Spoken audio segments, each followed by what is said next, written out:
معزز سامعین کرام، السلام علیکم ورحمۃ اللہ وبرکاتہ۔ آج ہم پھر ایک نئی ویڈیو لے کر حاضر ہیں۔ اس ویڈیو میں ہم بتانے والے ہیں غسل کا طریقہ کیا ہے اور ہم غسل کیسے کرتے ہیں۔ بہت سارے لوگوں کو غسل کا طریقہ معلوم نہیں ہوتا ہے اور غسل ہوتا نہیں ہے اور وہ لوگ پاک بھی نہیں ہوتے ہیں، ناپاک ہی رہ جاتے ہیں۔ تو غسل کرنے کا صحیح طریقہ کیا ہے؟ آئیے ہم تفصیل سے جان لیتے ہیں کہ غسل کا طریقہ ہے کیا۔ میں نے اس سے پہلے والی ویڈیو میں بتایا تھا کہ وضو کا طریقہ میں نے مکمل ویڈیو بنائی ہے، آپ وہاں سے وضو کا طریقہ جا کر سیکھ سکتے ہیں۔ اور آج ہم بتائیں گے اس ویڈیو میں غسل کا صحیح طریقہ کیا ہے، مرد کے لیے اور عورت کے لیے بھی۔ اور میں اسکرین پر بھی لگا دوں گا اس کا طریقہ، ہندی میں اور اردو میں بھی۔ جو لوگ ہندی پڑھنا جانتے ہیں وہ ہندی میں پڑھیں گے، جو لوگ اردو پڑھنا جانتے ہیں وہ لوگ اردو میں پڑھ کر سیکھ سکتے ہیں۔ اور زیادہ سے زیادہ ثواب کی نیت سے اس ویڈیو کو دوستوں کے ساتھ شیئر کریں اور ویڈیو کو لائک کریں، اور ہمارے چینل سے جڑنے کے لیے ہمارے چینل کو سبسکرائب کریں۔ تو آئیے دوستوں، ہم سیکھتے ہیں غسل کا طریقہ کیا ہے۔ تو غسل کرنے سے پہلے اللہ تعالیٰ نے قرآن کریم میں غسل کے بارے میں حکم دیا کہ تم پاک ہو جاؤ، ستھرا ہو جاؤ، پاک ہو جاؤ۔ طہارت کی دو قسمیں ہیں، ایک طہارت صغریٰ اور ایک طہارت کبریٰ۔ تو طہارت صغریٰ وضو کو کہا جاتا ہے اور طہارت کبریٰ غسل کو کہا جاتا ہے، اور یہ دونوں طہارت ضروری ہے ہمارے لیے۔ تو آئیے ہم سیکھتے ہیں۔ غسل کی نیت کر کے پہلے دونوں ہاتھ گٹوں تک 3 بار دھوئے۔ غسل کرنے سے پہلے گٹوں تک 3 مرتبہ ہاتھوں کو دھونا ہے، پھر استنجے کی جگہ کو دھونا ہے۔ استنجے کی جگہ کو بھی دھوئے۔ گٹوں تک ہاتھ دھونے کے بعد خواہ نجاست لگی ہو یا نہ لگی ہو، استنجے کی جگہ کو دھونا ضروری ہے۔ پھر بدن پر کہیں جہاں بھی نجاست لگی ہو اس کو دھوئے۔ نجاست اگر بدن پر کہیں لگی ہو تو اسے پہلے دھوئے، اس کے بعد نماز کی طرح وضو کرنا ہے۔ نماز کی طرح وضو کریں گے ہم، مگر پاؤں نہیں دھونا ہے۔ نماز کی طرح وضو کرنا ہے، یعنی میں نے ابھی بتایا، پھر ایک بار ریپیٹ کر دیتا ہوں تاکہ یاد اچھی طرح سے ہو جائے۔ دونوں ہاتھ گٹوں تک 3 بار دھوئے، پھر استنجا کی جگہ کو دھوئے، پھر جس جگہ پر نجاست لگی ہو اس جگہ کو پہلے صاف کرے، پھر نماز کے جیسا وضو کرے، مگر پاؤں نہ دھوئے۔ ہاں، اگر چوکی یا تختے یا پتھر پر نہائے تو پاؤں دھو لے۔ اگر تالاب میں ڈوب کر نہا رہے ہیں تو پاؤں دھونے کی ضرورت نہیں ہے۔ ندی میں ڈوب کر نہا رہے ہیں تو پاؤں دھونے کی ضرورت نہیں ہے۔ بدن پر تیل کی طرح پانی سے چپڑے، پھر 3 مرتبہ داہنے موڑے پر پانی بہائے، پھر بائیں موڑے پر 3 بار پانی بہائے، پھر سر پر اور تمام بدن پر 3 بار پانی بہائے۔ داہنے موڑے پر 3 بار بہائے، بائیں موڑے پر 3 بار بہائے، اس کے بعد تمام بدن پر 3 بار پانی بہائے، اور اچھی طریقے سے پورے بدن پر ہاتھ کو مل کر پانی سے بھگانا ہے۔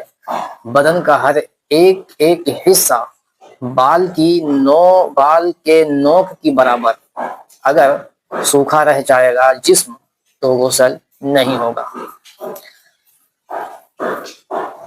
پھر نہانے کی جگہ سے الگ ہو جائے۔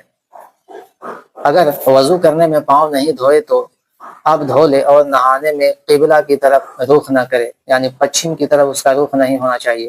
بہت سارے لوگ نہاتے وقت کلمہ پڑھنا شروع کر دیتے ہیں، لا الہ الا اللہ محمد رسول اللہ۔ یہ پڑھنا جائز نہیں ہے نہانے کے دوران۔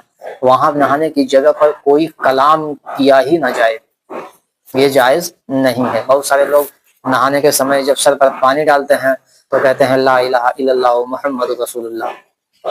یہ طریقہ بالکل غلط ہے۔ نہانے کی جگہ کوئی اللہ کی کلام وہاں پہ پیش نہ کیا جائے، اور تمام بدن پر ہاتھ پھیرے، پھر ملے، اور ایسی جگہ نہائے کہ کوئی نہ دیکھے۔ اور اگر یہ نہ ہو سکے تو ناف سے گھٹنے تک کے ریزہ کا ستر تو ضروری ہے، یعنی کہ ستر عورت چھپانا یہ ضروری ہے، اور اسے دکھانا حرام ہے، بالکل حرام ہے، ستری عورت کو دکھانا حرام ہے، ہم اسے نہیں دکھا سکتے۔ اگر اتنا بھی ممکن نہ ہو تو تیمم کرے اور نہانے میں کسی قسم کا کلام نہ کرے، نہ کوئی دعا پڑھے، کوئی دعا نہیں پڑھنا چاہیے۔ پھر نہانے کے بعد رومال سے یا بدن سے کپڑا پوچھ ڈالے، کوئی حرج نہیں۔ احتیاط کی جگہ ننگا نہانا جائز ہے، احتیاط کی جگہ ننگا نہانے میں حرج نہیں ہے۔ جیسے احتیاط کی جگہ کون کون سی ہے؟ جیسے غسل خانہ، یعنی کہ چاروں چہار دیواری ہو، اس میں کوئی نہ دیکھے، تو ویسی جگہ پر ننگا نہانے میں کوئی حرج نہیں ہے، یاد رہے یہ مسئلہ۔ پھر ہم آگے بڑھتے ہیں۔ عورتوں کو بہت زیادہ احتیاط کی ضرورت ہے، حتیٰ کہ عورتوں کو بیٹھ کر نہانا بہتر ہے، عورتوں کو بیٹھ کر نہانا بہتر ہے۔ نہانے کے بعد فوراً کپڑا پہن لے۔ وضو میں جو باتیں سنت اور مستحب ہیں وہی غسل میں بھی ہیں، سوائے اس کے کہ ننگا نہاتا ہو تو قبلہ کا منہ نہ کرے، قبلہ کو منہ نہ کرے۔ یہ نہانے کا صحیح طریقہ ہے۔ میں نے کچھ زیادہ ہی اس میں آپ کو بتا دیا، لیکن مین ٹاپک جو ہے نہانے کا میں نے پہلے ہی بتا دیا کہ دونوں ہاتھ گھٹنوں تک دھونا ہے، پھر استنجا کی جگہ دھونا ہے، پھر نجاست جس حصے پر لگی ہو اس جگہ کو دھونا ہے، اور پھر نماز کے جیسا وضو کرنا ہے، اس کے بعد تمام بدن پر پانی بہانا۔ یہ نہانے کا طریقہ ہوا۔ اب اس میں اس میں غسل کے فرائض کتنے ہیں؟ تو غسل کے فرائض بھی ادا کرنا فرض ہے، اگر نہیں ادا ہوا تو وہ غسل نہیں ہوگا۔ تو آئیے ہم اس کو سمجھتے ہیں۔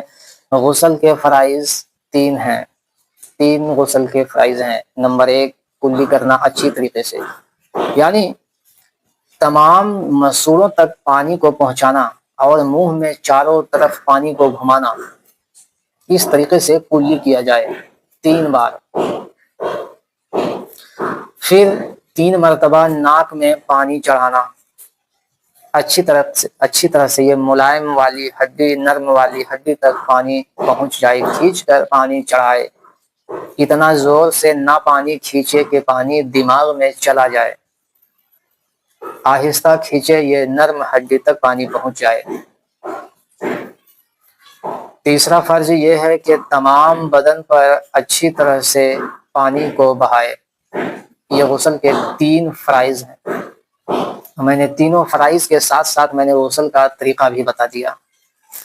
تو مجھے امید ہے کہ آپ کو غسل کا طریقہ معلوم ہو گیا ہوگا، اور اگر اس میں سے کوئی چیز آپ کو لگتا ہے کہ مجھ سے چھوٹ گیا ہو تو آپ مجھے کامنٹ باکس میں لکھ سکتے ہیں، میں اس کے اوپر ویڈیو بنا دوں گا، اور غسل کا طریقہ میں ہندی میں اور اردو میں بھی میں اسکرین پر لگا دوں گا، آپ وہاں سے سیکھ سکتے ہیں۔